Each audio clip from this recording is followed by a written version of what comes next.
Storm clouds gather over Scottish football as fiscal woes threaten the very existence of some of our biggest teams.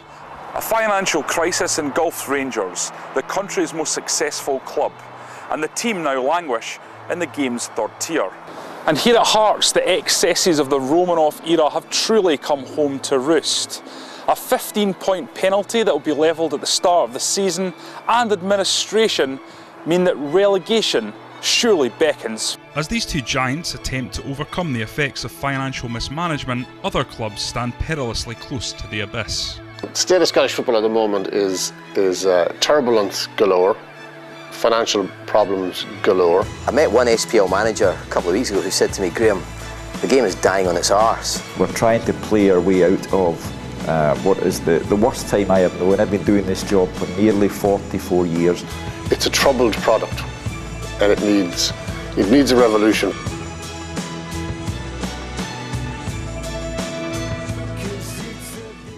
It's against this backdrop that a move to a summer season has become a major talking point.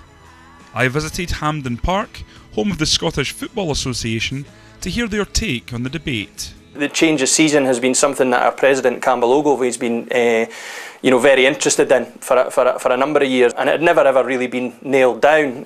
When I came to post in January of 2012, it was clearly one of the main objectives was to look a little bit more seriously into the change of season. And I think in principle everybody believes that summer football would be a great thing. You know, playing when the sun is shining as opposed to the wind and the rain, detrimentally affecting the game, is a belief that I think most people would be in favour of.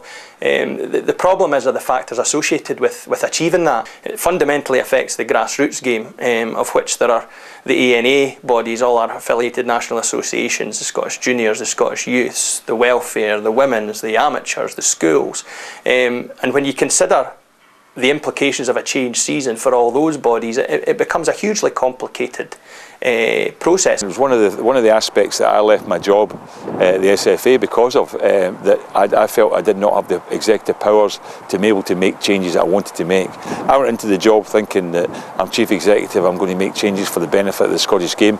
If they don't work out a benefit, you change things back, you can move it about, but almost everything has to go then to committees and groups that make the decisions. So, you know, the chief executives of the leagues or the SFA are not really executives, they're not really chief executives. So I'm a believer that, you know, a national governing body, you know, has an obligation to sometimes provide the evidence to the other stakeholders in the game to make decisions, and not necessarily make decisions, you know, unilaterally or autonomously on our own, and hence why it was important, I felt, that we engaged with a well-respected university-based research team to provide that sort of evidence-based, robust document which we could take and share with the stakeholders in the game and say, well, there's the facts, there's the evidence, and present that to them and ask them for their opinions and ask them, if you like, to make the decision, and not do that singularly on our own. Here at Stirling University, the academic charged with leading the study talked exclusively to me about her findings. So we were asked to go to key stakeholders and test the option of remaining the same, so traditional season, the one that's played now, a season that had an extended winter break, so shutting down for 2 to 3 months over the winter, or moving the game to the summer. So the research wasn't about, do we want to play summer football? It was about, these are the options, and what do key stakeholders think about the options? The wording that we've used in the report is, there is an appetite for summer football, and that's as far as we're prepared to go on the basis of the evidence we've collected. Now, if we've been able to speak to more people, to more local authorities, to more clubs, it may be stronger. But the trends are that people are interested in playing summer football. When you look closely at the change of season arguments, one thing stands out immediately. We already have summer football in both the women's game and for kids under 12. I think the one thing that everybody can agree on is that, you know, the image of a young 7 or 8 year old kid standing shivering in a jersey in, you know, mid-December, January in the pouring rain, hardly getting a touch of the ball, if that's not going to turn off a kid from any sport, never mind football, then nothing will. A young boy or a young girl must enjoy it. That's the first thing. Because if they don't enjoy it, they won't come back. Kids are not going to go out in the weather. They've got all the computers now, they've got the laptops, they've got the iPads and iPods and all the things I don't understand. They've got all these things. And are they going to go out in the winter months and practice outside? No chance. The under-12s play obviously a different season. Do you support the move to for everyone to be playing the summer football? I certainly do. That would be ideal, I think. And then you can go, like I say, you can go a lot longer in June and then just finish maybe early December and then not play in January, start again in the middle of February. Because you're not playing anyway and you end up just playing catch-up for the rest of the season anyway. We lost so much football, and it's not even the games, it's the training. It's very, very difficult in the winter. We lose so many months between December and February. We couldn't get a game last season because of the rain. 80% of the damage that's done to natural grass pitches happens in 20% of the season. Conditions are crucial. You better the pitch, the more football you're going to get. Of course, it's a lot easier. You've got a better surface. I mean, you look around this surface now, and it's fine. But I mean, in the winter time, that's like a bog. You can't train on that. We end up training on artificial surfaces. But then that can get cancelled out with gale force winds or snow or hard frost. Now, if every pitch in the country was 4G, I wouldn't have a problem with it because it's a beautiful surface. We are really short of facilities. Now, these facilities in other countries are provided by the government. They don't have to be provided by the Football Association. Even before the recession, they weren't putting enough money into sport. And I'm just not talking about football, I'm talking about sport in general. Sport is vitally important to any country, and I think that we don't do enough, and I'm talking about British government, Scottish government. Minister for Sport Shona Robison declined to comment for this documentary, but her department did reply via letter. Since 2007, over £73 million has been spent on sports facilities, and in 2011 and 12 we invested funding of almost £8.5 million to support grassroots football and youth development, as well as helping improve football facilities. If we had more facilities in this country, which there are talk about getting, then you could have winter football indoor. Now you've got some good indoor sites already been built, and they need a lot more in this country right throughout. We've got now in Scotland, to my knowledge, 3 full-size indoor pitches. Now, I think in Reykjavik alone in Iceland, they've got 7. In Moscow, they've got half a dozen. And I went to Sweden with a Scotland youth team, must be more than 20 years ago, played a full-size game in Sweden then. And if we're deficient in facilities for practice in the winter, we've got to play in the summer. I think they're beginning to look at it a bit more now, and certainly one of the groups that did change was women's football. Under the blazing June sun, a small but passionate group of supporters watch Hibernian Ladies Football Club. They see great skill, crunching fouls, thumping headers, and plenty of goalmouth action. I spoke to the club's chairman about their move to a summer season.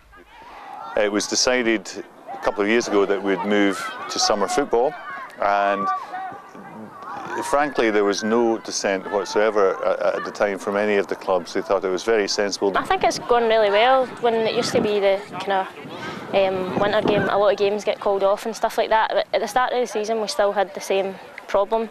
Like, I think we had 2 or 3 games at the beginning of the season, they were still called off, but other than that it's brilliant. Days like today is obviously a perfect example, as far as just utilising what good weather we do get. We mainly play on 3G, but even the grass pitches we play on in the summer, they've had a wee bit of a chance to recover, so the quality is better, therefore the technical skills are easier to coach. Sometimes the weather actually dictates what you do. So it could be a really cold night or a really cold day and you think, right, we just need to get the players moving as much as possible. So, and it's not a day for standing about, so usually the technical things are done at a wee bit slower pace, so obviously if it's decent weather you don't mind doing that. But surely there must be more to this story than milk and honey. I asked about the downsides to the move. The biggest difficulty is actually trying to plan your pre-season in January, because that's the time you want to obviously bed in your ideas, and it's not the type of climate that you want to be stopping and starting training and explaining things, and so it's difficult from that side of things. I mean, traditionally we've always played in the winter, but I prefer to go and watch something sitting somewhere warmer. To me personally, it's probably a no-brainer in Scotland. A very positive story then. But what about the professional leagues? In Sweden, Norway, and closest of all, Ireland, they play summer football. I travelled across the Irish Sea to find out more. Well, it's been a success.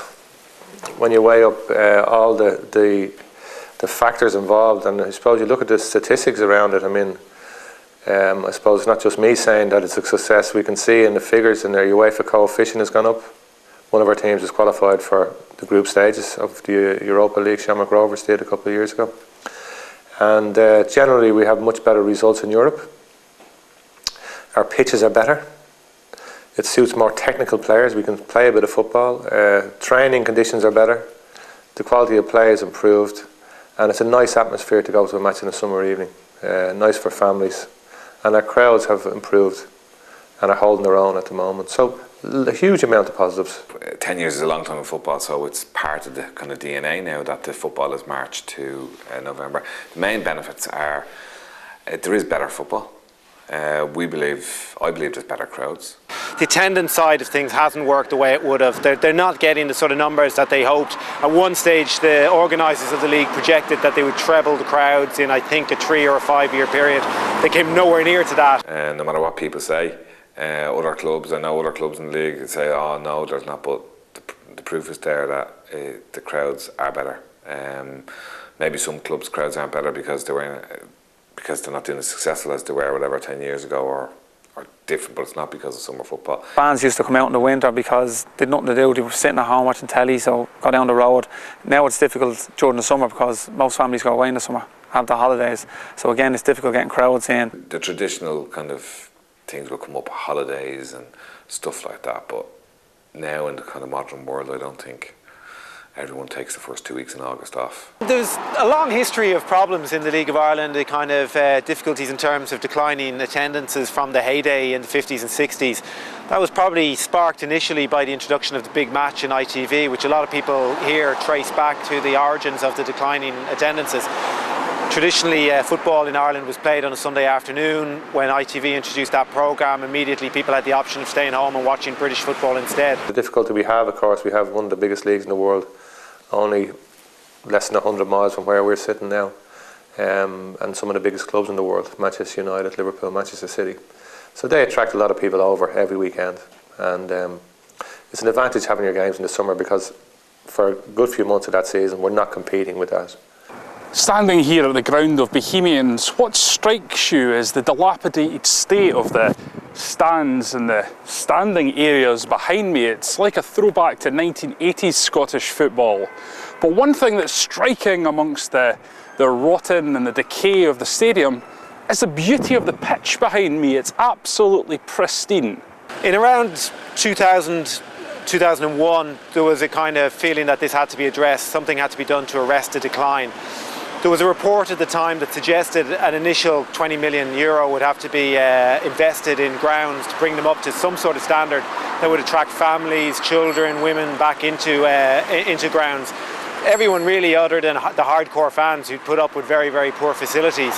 And really what happened at the end of the day was that they decided they couldn't afford to do that. And so on the one hand, switching to summer football was a shortcut. You didn't need such good facilities if you weren't sheltering people from the wind and the rain. And on the other hand, there was this feeling that the credibility of the league could be improved by improving its European results.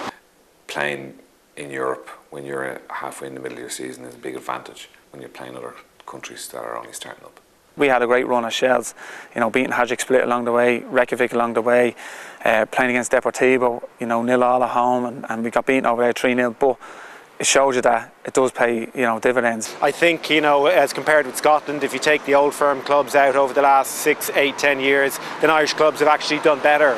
One of the big downsides to summer football is the scheduling of World Cups and European Championships in the summer months. How do the Irish cope with players being away and competing with the tournaments? Unfortunately, we don't have many players that are playing the league and playing international football for Ireland, so that's not a problem in that way.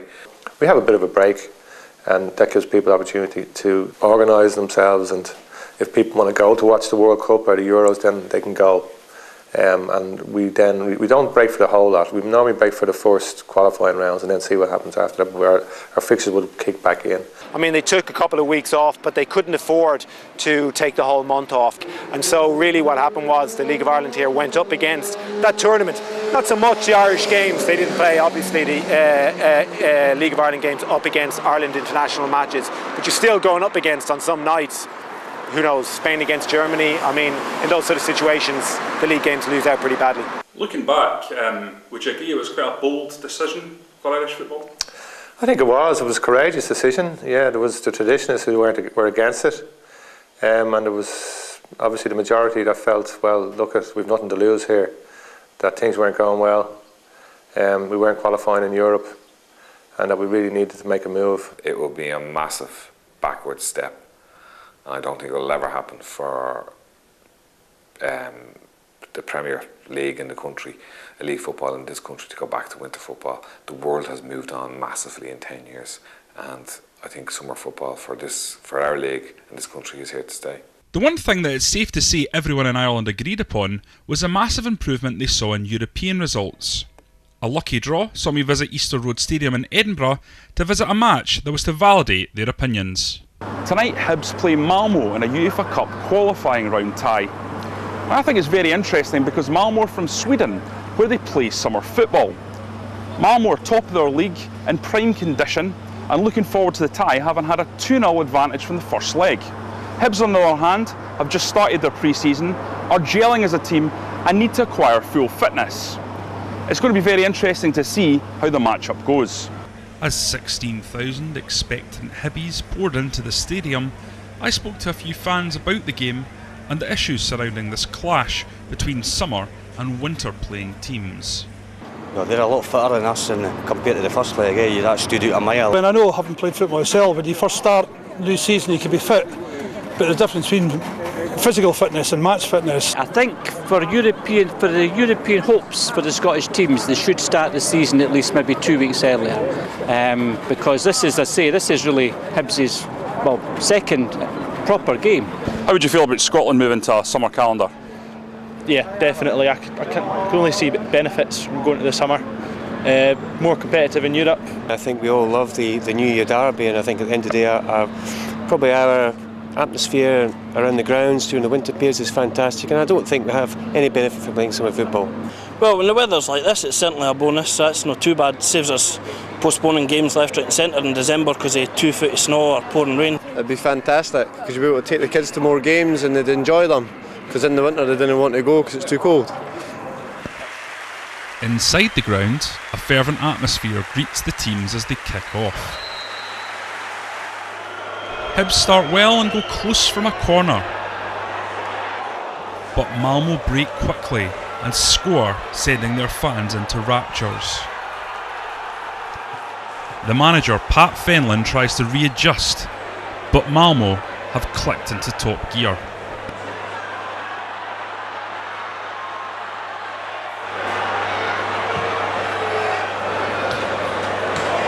With the game only 40 minutes in, it's too much for some Hibs fans to bear. The second half is now a formality, but it doesn't stop the flow of goals. The rout was completed with goal number 7 for Malmo, making this the worst European defeat for a Scottish club in history. Pat Fenlon was predictably disconsolate. I apologise to supporters because that's difficult for me to sit here and stand over that performance. I won't do that. I won't make excuses. It's not good enough. Reviewing the footage from last night's game, it's clear that Hibs didn't lose because of summer football. I want to make that very clear. They were beaten 7-0 because they're a poor team. But I think it's important to note that one of the reasons the result was so emphatic for Malmo is because of summer football, is because that Malmo not only were better, but were fitter and more prepared, more ready for the tie. We've now seen a few upsides to summer football, but there remains an elephant in the room: Scotland's fickle weather. The climate in the last few years has been absolutely barmy. I was going to say balmy, but if only. The extremes are becoming broader. You're finding changes in autumn and spring in particular are quite dramatic. If we're talking about summer football, you're probably talking about a season beginning sometime in March.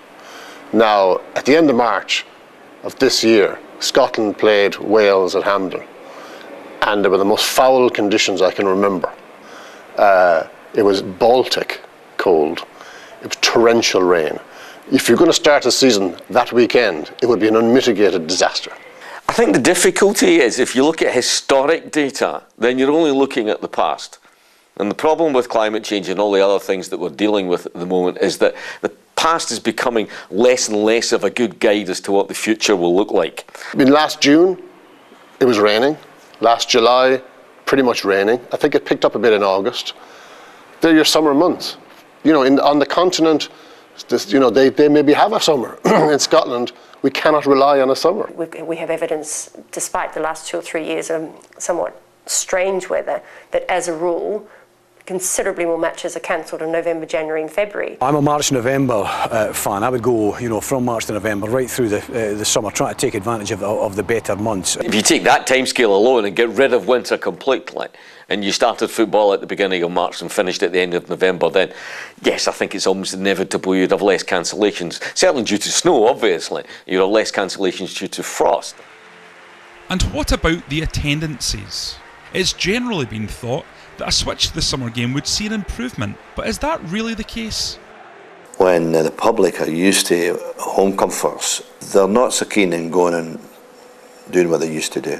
Standing in the soaking rain in a cold winter's day and it goes to sleet and you're soaked and you have to park your car a mile away from the stadium before you get there, soaked going there, soaked coming back. I've sat there myself and thought this is bordering on the unbearable now.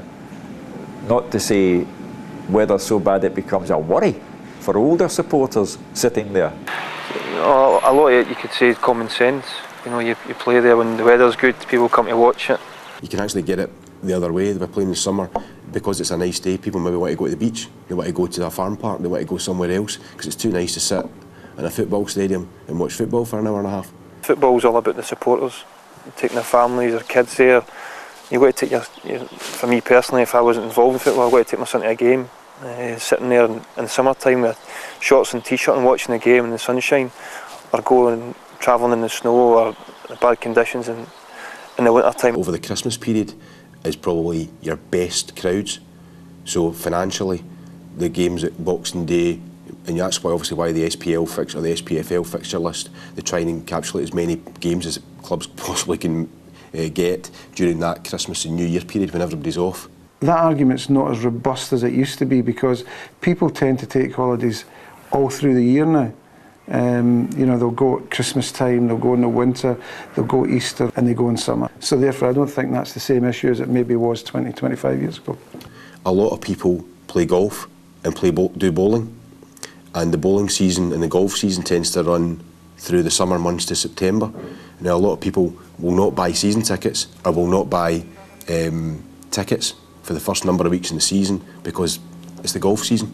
But during the course of the winter, you've got, particularly the Premiership, televised live games these days, which I think, you hear tales apocryphally of people going to the pub with the intention of going to the game, then saying, actually, hang on a second, there's a top English match on, kicking off before our game, let's stay and watch that, let's just stay in the pub all day and then watch the next English game, I like the August to May calendar of football. I know that it's worked in certain countries. I know Ireland have very successfully changed from a winter schedule to a summer schedule. But I'm not a convert to it. I'm a conservative when it comes to that. I'm a traditionalist when it comes to it. I used to be opposed to summer football because I was an old-fashioned, fuddy-duddy traditionalist. I believed that football was a winter game and that we're all the better for it. When we ask people what are the benefits of playing the way that we play now, tradition was the main answer. That's not a benefit. The biggest problem you get is traditionalism in Scottish football. That's why it's so hard to make changes in anything. People just think, it's always been this way. One thing made me laugh. I was once saying to someone about changing and we could play in June instead of, and I think it was at the SPL committee, I can't remember which member of the committee it was, but I was suggesting that we'd play into June. And the committee member said, it's too warm to play in June, Gordon. And I said, really? I said, they play in Spain in June, you know that? And he went, all right. And I thought, there's the mindset. I just don't think the modern fan, is prepared to put up much longer with playing through dreadful conditions, whether it be wind, snow, rain, or a combination of all of these things. We've moved on. We're supposed to be a sophisticated, grown-up nation with our own parliament. Surely we can look at things and say, well, that tradition is no longer appropriate. We've now covered a lot of the different aspects of the summer football debate, but perhaps the most important remains unsaid, and that is of the commercial implications of a move to the summer game. How would clubs be affected financially?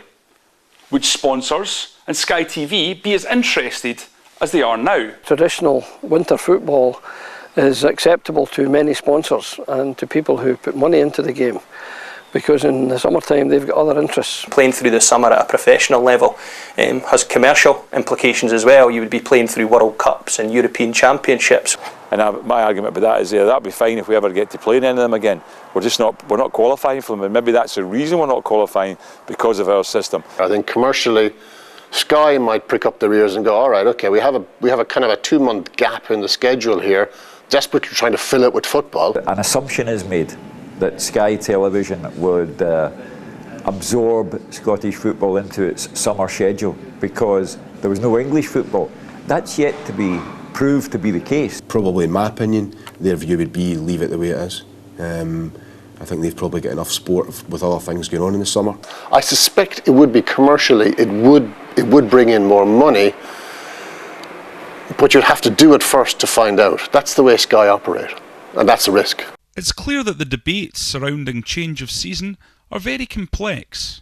So I asked my interviewees to sum up why a move would be good for the Scottish game. Generally speaking, in terms of all the things we've talked about, comfort of the fans, improving skill levels, and just generally as a product which is much more enjoyable to watch in decent weather, summer football for me is the way forward. Whatever system or whatever option we can get to avoid the worst of the weather is an option that we should have taken long before now in any case. I mean, if you were starting the game from scratch without any preconceived ideas, there's no doubt you would start with a game which was played in the summer. I think the fact that it's happening at that youth level now, obviously those youth players in 5, 10, 15 years, depending on what level of the youth system they're at the moment, they will become the adult players of tomorrow, and maybe at that point when there's a swell of opinion that, well, summer football, because that's where I've been growing up in, and that's what I did when I was a kid, might help to win the argument. I'm here at Cathkin Park, home of once famous Third Lanark. They disappeared in 1967 in what were otherwise boom times for Scottish clubs. It was the year, after all, when Celtic won the European Cup. Mismanagement and apathy were at the heart of the Third's demise, and Scottish football today needs to heed the lessons from history. Our game has suffered from an outdated mentality which has failed to embrace the modern world. Many of our clubs still serve up substandard catering, lacklustre entertainment, and provide the same tired, overpriced product in dreadful conditions. We need to adapt if we are to survive in this age of the PS3 and the Xbox, where kids can play football without ever leaving their homes. Summer football, or at the very least a January and February shutdown, will allow the game to compete more favourably against its modern alternatives. It would provide the best possible conditions in our difficult climate to maximise attendances and enable players to fully develop their skills. There's no doubt a change of season would be a bold move, but perhaps it's one that could provide the beacon of light that everyone in Scottish football is looking for.